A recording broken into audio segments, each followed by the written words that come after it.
this is a big new Brzezinski. You know, that guy, yeah, we can get that clown.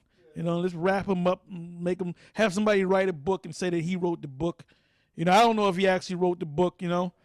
You know, we don't think he wrote that book, you know, The Audacity of Hope. And guy became, they just took a nigga at from nowhere. Nobody knew this nigga back in 2003, 2004. All of a sudden, this guy became a senator, then went from being a junior senator to to the president of the United States. And now you see the true colors of this clown, man. You know? Okay, to summarize now, we mentioned the Sabians. The elder read the scripture. Who were the Sabians? They were Hamites. What did they worship? They worshiped the moon god. And that's the same god that Muhammad picked to back his religion, according to this reference material we're reading here. Now, if you go to this webpage, Islam, Truth or Myth, it tells you the name of the moon god, which the name was the Hubble, or the name was Hubble, which that's where you get the Hubble telescope from, which shows you that Esau, just like the Hamites, just like the Ishmaelites, all worship the moon god. All right? Now, and by the way, the moon god, the symbol was a statue with a crescent moon on his chest. Now, I'll read on dealing with Muhammad. In the Vatican briefing, Cardinal B told us the story. Now, this is Albert Rivera recanting the story or the creation of Muhammad and this religion. A wealthy Arabian lady who was a faithful follower of the Pope played a tremendous part in this drama. She was a widow named Khadijah. Now, Khadijah was an Israelite, all right? She was a Roman, she was supposedly a Roman Catholic nun, but she was an Israelite. Her job was to find a brilliant young man who could be used, her job, given to her by who? The Black Popes of Rome. Her job was to find a brilliant young man who could be used by the Vatican to create a new religion and become the Messiah for the children of Ishmael. She soon found young Muhammad and they were married. See, that was an assignment given to this Hebrew Israelite woman by the Black Popes of Rome.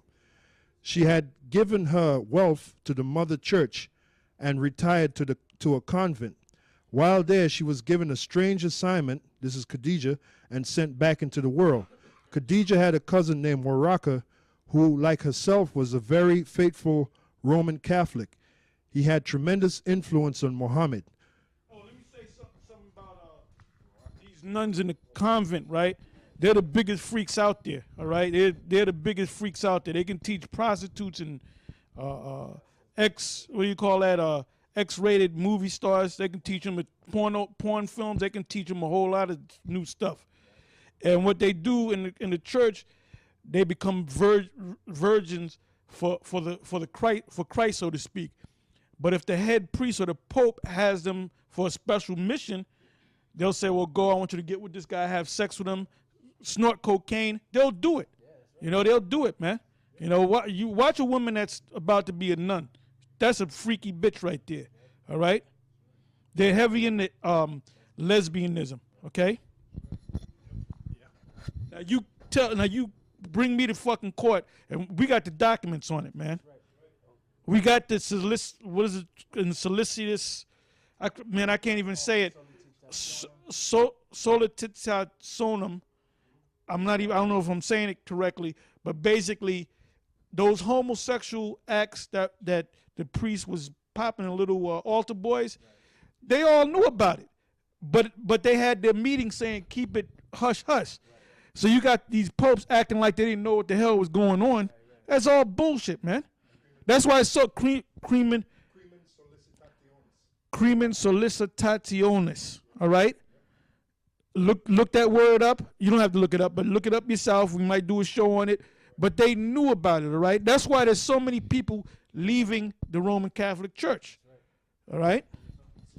And then those confession booths, that's where they solicit these little young boys from, all right? Them confession booths. Now, the book, The Two Babylons by Alexander Hislop, as Elder Tara was speaking about earlier about them nuns, he goes into that whole history about how them nuns are nothing but a bunch of freaks, you know, and how sometimes the priests will lay down with them. And sometimes they'll have children, and I believe they said they sacrificed those children. Yep. Well, that's That wouldn't surprise me. And Khadijah, who married Muhammad, was one of them. All right. Khadijah had a cousin named Waraka, who, like herself, was a very faithful Roman Catholic. He had tremendous influence on Muhammad. So here you have this next character, Waraka, which was instrumental in shaping this guy Muhammad. All right. The Vatican had placed him in a critical spot as Muhammad's advisor. So who was building this cult of personality in Muhammad? The Vatican. Who was the Vatican controlled by at that time? Jews. Who were those Jews? So-called Negroes, black men. All right. Rome had found their man, and money was no object.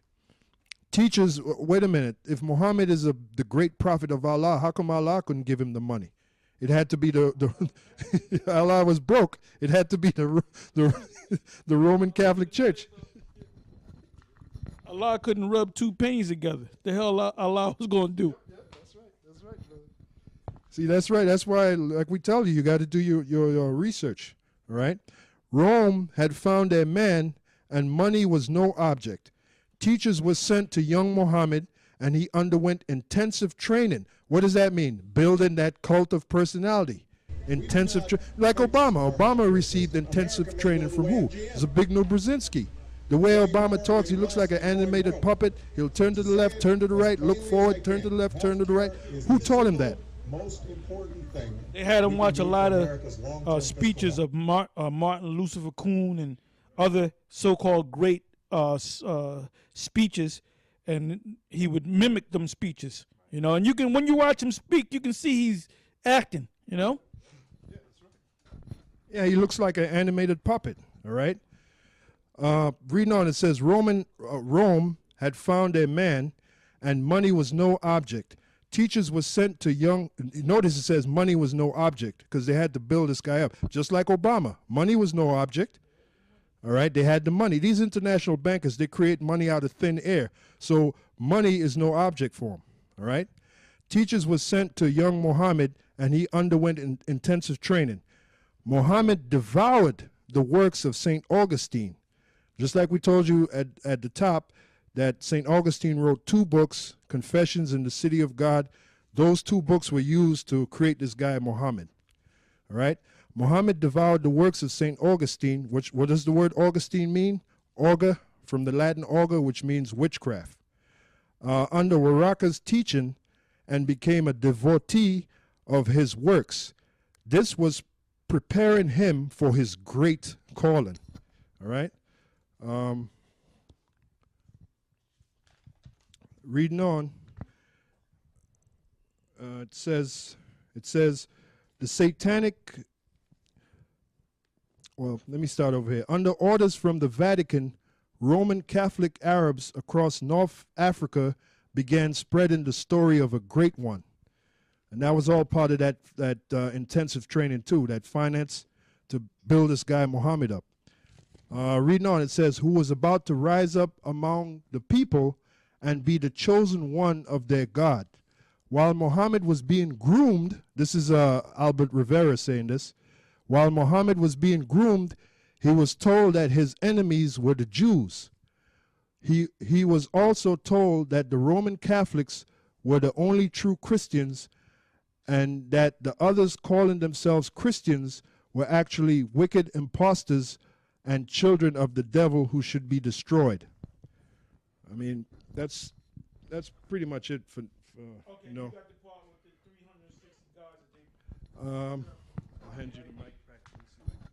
Yeah, you got the part with the 360 guys that they took one. I heard that, and then you covered Barak, the Pegasus, and Raraka, which was his cousin, and Khadijah.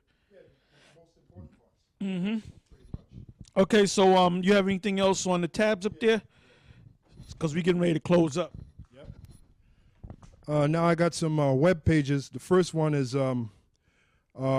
this is from Aspiring Ministries, Awakening to the Light of Scripture. I'll just get right to the point.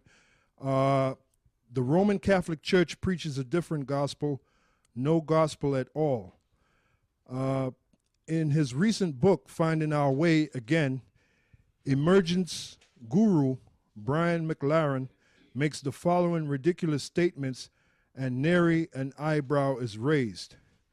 Christianity, Islam, and Judaism have more in common than many people realize, because they all share a primal narrative and they all flow from a common sacred fountainhead, a single figure at once famous and mysterious